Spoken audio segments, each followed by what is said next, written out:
ان کی کتنے دن گزر گئے، اور ماں ہر آنے جانے والوں سے پکڑ کر پوچھتی کیا میرے زید کو دیکھا، کیا میرے زید کو دیکھا۔ مسافروں کو کسی کو خبر بھی نہیں کہاں لے کے گئے، کیا ہوا۔ غم میں تو انہوں نے اشعار یہ تک لکھے تھے کہ اے نکلنے والے سورج، اے نکلنے والے چاند، ہمیں یہ تو بتا کہ ہمارا زید زندہ ہے بھی یا اس کو زمین نگل گئی، یا اس کے ساتھ کیا ہوا، اس کی کوئی خبر تو آ جائے۔ ماں باپ کا جو بڑا غم تھا وہ بہت بڑا غم تھا، لیکن زید بن حارثہ کی قسمت جاگی ہوئی تھی۔ اوقاس کے قبیلے میں، اوقاس کے بازار میں زید بن حارثہ کو بیچ تو دیا گیا، خریدنے والا کون تھا؟ خریدنے والے حکیم بن حزام، مکہ مکرمہ کے ایک بڑے گھرانے کے شخص تھے۔ انہوں نے خریدا اور خرید کر کے لا کر تحفے میں پیش کیا کس کو؟ حضرت خدیجۃ الکبریٰ رضی اللہ تعالیٰ عنہا۔ حضرت خدیجہ کو اس وقت ایک غلام کی ضرورت تھی، اور حضرت خدیجہ مکہ مکرمہ کی بڑی رئیس خاتون تھی۔ یہ اس وقت کی بھی بات ہے جب رسول اللہ صلی اللہ تعالی علیہ وسلم سے وہ نکاح میں تھیں، ابھی اعلان نبوت نہیں ہوا تھا۔ تو حضرت خدیجہ کو ان کے بھتیجے حکیم بن حزام کو نے حضرت خدیجہ کے بھتیجے بازار سے خریدا اور لا کر، ایک غلام کی ضرورت تھی تو حضرت خدیجہ کو دے دیا، تحفے میں دیا۔ حضرت خدیجہ کے گھر آ کر زید بن حارثہ غلامی کی زندگی گزار رہے تھے۔ کچھ دن گزرے، جوانی کے آثار تھے۔ اللہ کے رسول صلی اللہ تعالی علیہ وسلم نے حضرت خدیجہ سے کہا مجھے تمہارے اس غلام کے اندر وفاداری زیادہ دکھتی ہے، تو مجھے یہ غلام ہبہ کر دو۔ حضرت خدیجہ نے رسول اللہ صلی اللہ تعالی علیہ وسلم کی مرضی پر اپنا غلام حضور کے نظر کر دیا۔ یہ وہ غلامی ہے جس پر بادشاہ بھی رشک کریں۔ غلامی تو تھی اس وقت کی، لیکن وہ ایسی غلامی جس کو کہا ہے سروری اچھی لگی نا خسروی اچھی لگی، ہم فقیروں کو مدینے کی گلی اچھی لگی۔ اسی میں یہ کہا گیا، سرکار تاج الشریعہ رحمۃ اللہ تعالی علیہ فرماتے ہیں بلہوس سن سیم و زر کی بندگی اچھی نہیں، ان کے در کی بھیک اچھی سروری اچھی نہیں۔ زید بن حارثہ حضور صلی اللہ تعالی علیہ وسلم کی خدمت میں آئے۔ اب دیکھیں ان کے ساتھ زندگی میں جو معاملات ہوئے تھے وہ اپنی جگہ پر، لیکن حضور کے ساتھ رہنے لگے۔ حضور پاک صلی اللہ تعالی علیہ وسلم کے ساتھ جو کام تھے سب کرتے رہے۔ حضرت زید بن حارثہ کا ایک یہ جملہ بھی سنیں، غلام جس کا ہوتا ہے ڈانٹ ڈپٹ تو کھائے گا۔ کام کرنے والے آج تو غلام نہیں ہوتے، لیکن اس کے باوجود ہم کام کرنے والوں کو اچھی کھری کھوٹی سناتے بھی ہیں۔ حضرت زید بن حارثہ کہتے ہیں میں نے رسول اللہ صلی اللہ تعالی علیہ وسلم کی زندگی میں غلام بن کر کے ان کے گھر گیا تھا، لیکن کبھی ایک جملہ بھی حضور سے ڈانٹتے ہوئے میں نے سنا ہی نہیں کہ اللہ کے نبی صلی اللہ تعالی علیہ وسلم نے کبھی مجھے ڈانٹا ہو۔ جبکہ غلام کو ڈانٹنے کی اجازت کیا ہے؟ اس پر تو پورا حق ہوتا ہے مالک کا۔ ہوا دن اسی طرح گزرتے رہے۔ زید بن حارثہ حضور صلی اللہ تعالی علیہ وسلم کی خدمت میں رہے۔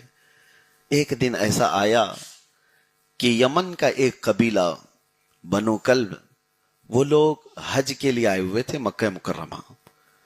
تو حج کے لیے جب آئے تو اس قبیلے والوں نے زید بن حارثہ کو دیکھا، حالانکہ کافی سال گزر چکے تھے، جوانی پہ آ چکے تھے زید بن حارثہ، لیکن خد و خال دیکھ کر کے بنو کلب کے لوگوں نے پہچان لیا کہ یہ تو زید بن حارثہ ہے۔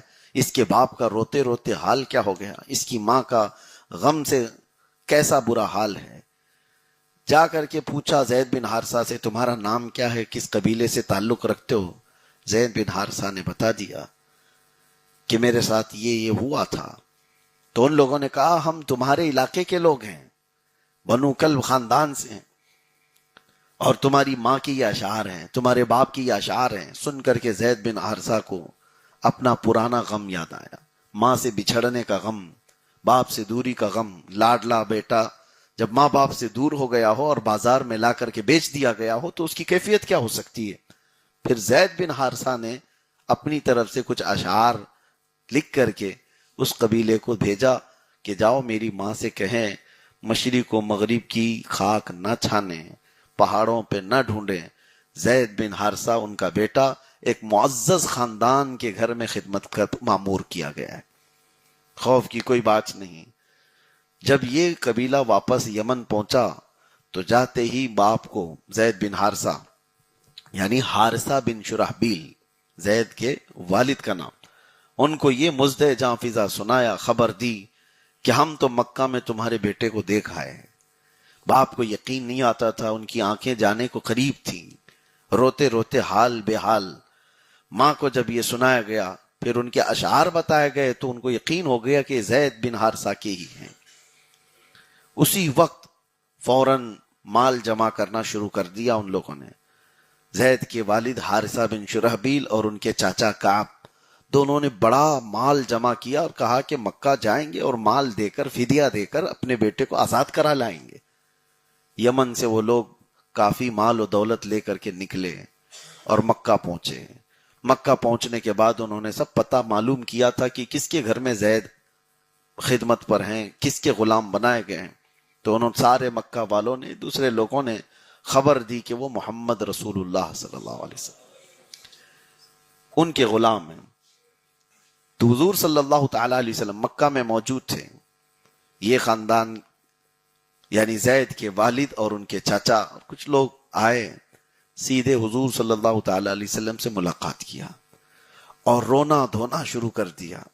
کہا انت کریم ابن کریم ابن کریم، ہم نے سنا ہے کہ آپ کریم کے بیٹے، کریم کے پوتے ہیں، آپ کا خاندان شرافت سے بھرا ہوا ہے، ہم درد کے مارے ہوئے لوگ ہیں، ہمارا سب لٹ گیا ہے، کافی سال گزر چکے، ہمارا بیٹا ڈاکوؤں کے ہاتھ ہو گیا تھا اور ہم اپنے بیٹے کو لینے آئے ہیں، آپ مال بتائیں، رقم بتائیں، جتنی آپ لینا چاہیں ہم فدیے میں دیں گے اور ہم آزاد کریں گے۔ حضور صلی اللہ تعالی علیہ وسلم نے ان کے غم کی داستان سنی، پوچھا کس کے بارے میں کہہ رہے ہو؟ تو خاندان والوں نے کہا زید بن حارثہ۔ حضور صلی اللہ تعالی علیہ وسلم سے وہ اتنے اٹیچ ہو چکے تھے زید، حضور پاک صلی اللہ تعالی علیہ وسلم ان سے محبت فرماتے تھے۔ تو زید بن حارثہ کے بارے میں جیسے ہی پوچھا کہ ہمارا بیٹا ہے، اس کو بازار میں لا کر ڈاکوؤں نے بیچ دیا تھا۔ اچھا یہ واقعہ میں آپ کو بتا رہا ہوں کہ حضور صلی اللہ تعالی علیہ وسلم کی بارگاہ میں زید بن حارثہ نے کبھی بیان ہی نہیں کیا۔ ظاہر سی بات ہے، کہیں یہ ملتا نہیں روایات میں کہ انہوں نے بھی حضور سے کہا ہو کہ مجھے بیچا گیا ہے، مجھے لایا گیا ہے۔ حضور کی بارگاہ میں انہوں نے نہیں کہا، باپ اور چچا نے آ کر آج داستان بیان کی تو حضور صلی اللہ تعالی علیہ وسلم نے فرمایا اچھا آپ باپ اور اس کے چچا ہو، آپ پیسے لے کر کے آئے ہو، مال لے کر کے آئے ہو۔ غلام کو آزاد کرانے کا دور ایسا ہی تھا اس زمانے میں، رواج یہی تھا، لیکن رسول پاک صلی اللہ علیہ وسلم نے فرمایا کہ میں چاہتا ہوں تمہاری رقم، تمہارا مال سب تمہارے پاس رہے، زید کو بلایا جائے اور اس کو اختیار دیا جائے۔ اگر وہ اس اختیار میں باپ اور چاچا کے ساتھ جانے کو ترجیح دیتا ہے تو بغیر کسی رقم کے لیے زید آزاد ہے، تمہاری طرف سے کسی فدیے کی ضرورت نہیں۔ اور اگر زید ترجیح نہیں دیتے جانے کو تو حضور فرماتے اللہ کی قسم، پھر محمد صلی اللہ تعالی علیہ وسلم حضور فرماتے ہیں اپنے بارے میں، پھر اللہ کی قسم جو مجھے ترجیح دیتا ہے پھر میں اسے زندگی بھر چھوڑتا نہیں ہوں۔ یہ جملہ یاد رکھیں، حضور فرماتے ہیں پھر جو مجھے ترجیح دیا ہے یا مجھے اختیار کیا ہے، مجھ سے محبت کیا ہے، تو پھر میں اسے زندگی بھر تنہا نہیں چھوڑتا۔ تو زید بن حارثہ کو بلایا گیا، اچانک ان کو بلایا گیا، باپ بھی موجود ہے، چاچا بھی موجود ہے، برسوں